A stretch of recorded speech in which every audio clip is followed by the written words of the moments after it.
ఓం శ్రీ గురుభ్యో నమ. ఓం శ్రీ మహాగణాధిపతయే నమ. ఓం శ్రీ సరస్వత్యై నమ. అందరికీ నమస్కారం. ఈరోజు మాఘపురాణం 12వ అధ్యాయం నదీ స్నాన ఫలం పారాయణం. వశిష్ఠ మహర్షి వద్ద నుండి అనేక పుణ్యపురుషుల చరిత్రలను, మాఘమాస స్నాన మహిమను విన్న దిలీప మహారాజు, మహర్షి, మీ దయ వలన తెలియని విషయములను ఎన్నింటినో తెలుసుకొని కృతార్థుడనైతిని.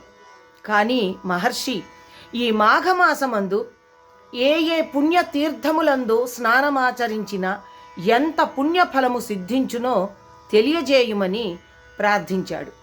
దానికి వశిష్ఠుల వారు ఈ విధంగా వివరిస్తున్నారు. ఓ దిలీప మహారాజా, మాఘమాసములో నదీ స్నానము చేయుట మిక్కిలి పుణ్యదాయకము. మాఘమాసములో ఏ నది నీరైనను గంగాజలమంతటి పవిత్రతను కలిగి ఉండును. కావున మాఘమాసములో నదీ స్నానము చేయుట వలన సర్వ పాపములు నశించును, ఎనలేని పుణ్యము కలుగును. ఇంకా గంగానది యొక్క విశిష్టతని తెలియని వారుండరు. గంగానదీ స్నానము మిక్కిలి ఆరోగ్యప్రదమైనది మరియు పుణ్యదాయకమై పాపములని హరింపజేయును. అత్యంత ప్రవాహ వేగము గల గంగానదిలో స్నానము చేయుట వలన ప్రజలకు పాప ప్రక్షాళన జరుగగలదు. దేవతలు, మునీశ్వరులు, యోగీశ్వరులు, మహాతపశ్శాలురందరూ గంగానదీ తీరముననే తమ ఆవాసములను ఏర్పరచుకొన్నారు. జీవనది అయిన గంగానది అరణ్య మార్గం గుండా ప్రవహించి అనేక వనమూలికాది వృక్ష సముదాయములతో మమేకమై ఆయుర్వేద జలముగా ప్రసిద్ధికెక్కింది. దీర్ఘరోగాలతో బాధపడుచున్న వారు సైతం గంగానదిలో స్నానం చేసి పునీతులయ్యారు.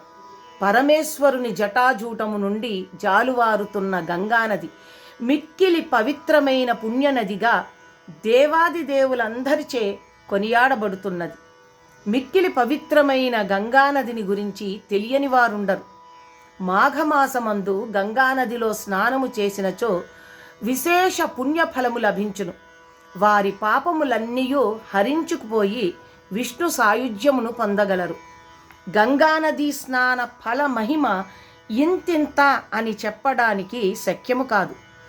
బొందితో కైలాసమునకు పోయి పరమేశ్వరుని వీక్షించగల మాహాత్యము ఈ గంగానదీ స్నాన ఫలము వలన కలుగును. కావున ముక్తిని పొందగోరు వారు మాఘమాసమందు గంగానదిలో స్నానమాచరించవలెను. జీవితంలో ఒక్కసారైనా గంగానదీ స్నానము చేసినచో విశేష పుణ్యమును పొందగలరు. ఇక ప్రయాగ పుణ్యక్షేత్ర మహిమ వర్ణింపనలవి కానిది.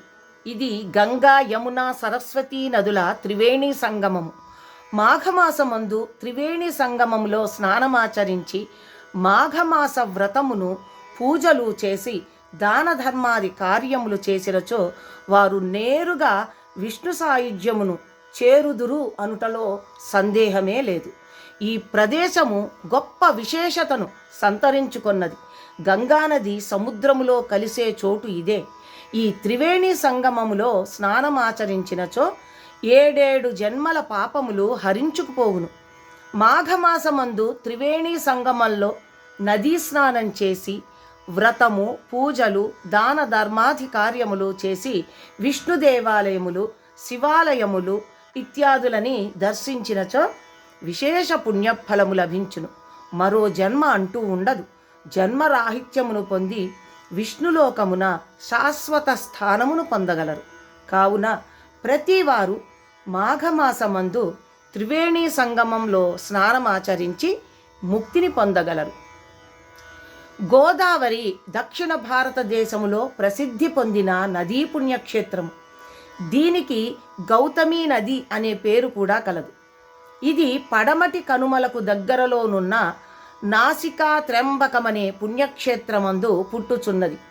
గౌతమ మహర్షి తన గోహత్యా దోషమును నివృత్తి చేసుకొనుటకు ఈశ్వరుని గురించి ఘోర తపస్సుని చేశాడు.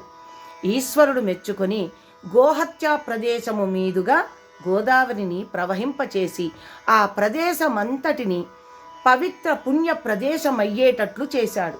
కావున మాఘమాసములో గోదావరి నదీ స్నానం అత్యంత శ్రేయోదాయకం, పవిత్రం, పుణ్యప్రదము, సర్వ పాపములను హరింపచేయును, ఇహపర సౌఖ్యములు సిద్ధించును.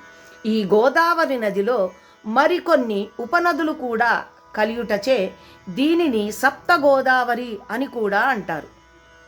ఇవన్నీ అరణ్య ప్రదేశము గుండా ప్రవహించి వచ్చడంచే గోదావరి నది స్నానము కూడా సకల రోగములను హరించును.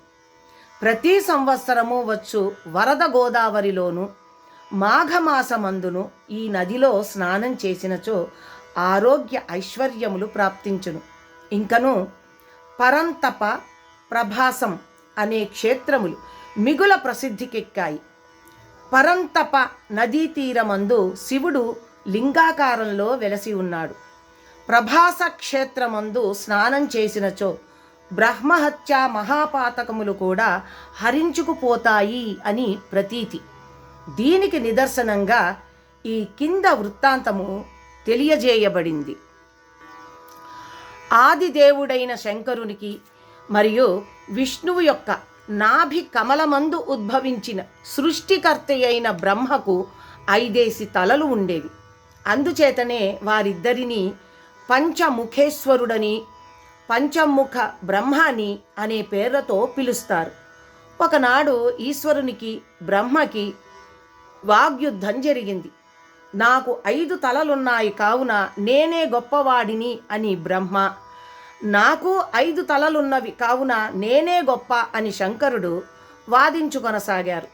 అది చిలికి చిలికి గాలివాన వలె పరిణమించి ఇద్దరు ఘోర యుద్ధానికి దిగారు. ఆదిశంకరుడు కోపాన్ని అణుచుకోలేక తన త్రిశూలంతో బ్రహ్మ యొక్క 5వ తలను నరికివేశాడు. అప్పటి నుండి బ్రహ్మ చతుర్ముఖ బ్రహ్మ అయినాడు. కానీ శివునికి మాత్రం బ్రహ్మహత్యాదోషం అంటుకుంది. బ్రహ్మహత్యాదోషం అంటుకున్న శివుడు భయపడి ఆ దోషం ఎట్లు నివారణ అవుతుందో అని బ్రహ్మతలను చేత పట్టుకొని ముల్లోకాలని తిరగసాగాడు. అలా తిరుగుతూ ఉండగా క్రమంగా శివుని చేతిలోని బ్రహ్మతల ఎండిపోయి కపాలంగా అంటే పుర్రెగా మారిపోయింది. శివుణ్ణి ఆదరించడానికి ఎవరూ ముందుకు రాలేదు.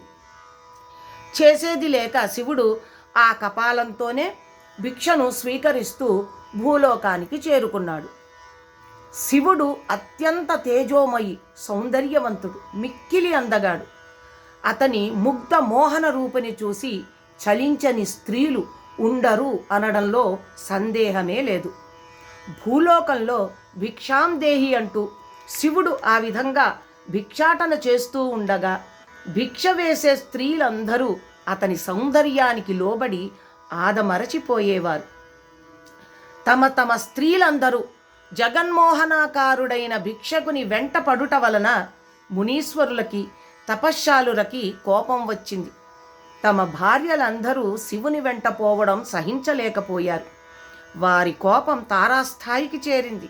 వెంటనే ఎవడి భిక్షకుడు తమ భార్యలను సహితం వశపర్చుకొని ఈతనికి పురుషత్వము నశించుగాక అని శపించారు. అంతే, భిక్షాటన చేస్తున్న శివుని యొక్క లింగం కింద పడిపోయింది. అసలే బ్రహ్మహత్యా దోషంతో కుమిలిపోతున్న శివుడు చేసేది లేక ఆ లింగమందే ఐక్యమైపోయాడు. శివుడు లింగాకారంలో ఐక్యమవడంతో దానికి ఎనలేని తేజస్సు వచ్చి మిక్కిలి కాంతివంతంగా ప్రకాశింపసాగింది. అమిత తేజోవంతంగా ప్రకాశిస్తున్న ఆ లింగాన్ని, దాని భయంకర తేజస్సుని చూడలేక బ్రహ్మ విష్ణువులు ఏతెంచి ఓంకారేశ్వరుని ఓదార్చి ప్రయాగ క్షేత్రమునకి తీసుకుని వచ్చి స్నానాది దాన ధర్మాది కృత్యములని గావించి అతని బ్రహ్మహత్యా మహాపాతకమును పోగొట్టారు.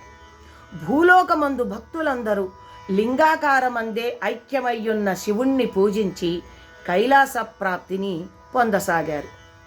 శివుడంతటి వాడే తన బ్రహ్మహత్యా మహాపాతకాన్ని బాపుకొనడానికి ప్రయాగ క్షేత్రమందు స్నానమాడి పూజ పునస్కారం దాన ధర్మాది కృత్యాలన్నీ నిర్వర్తించాడు.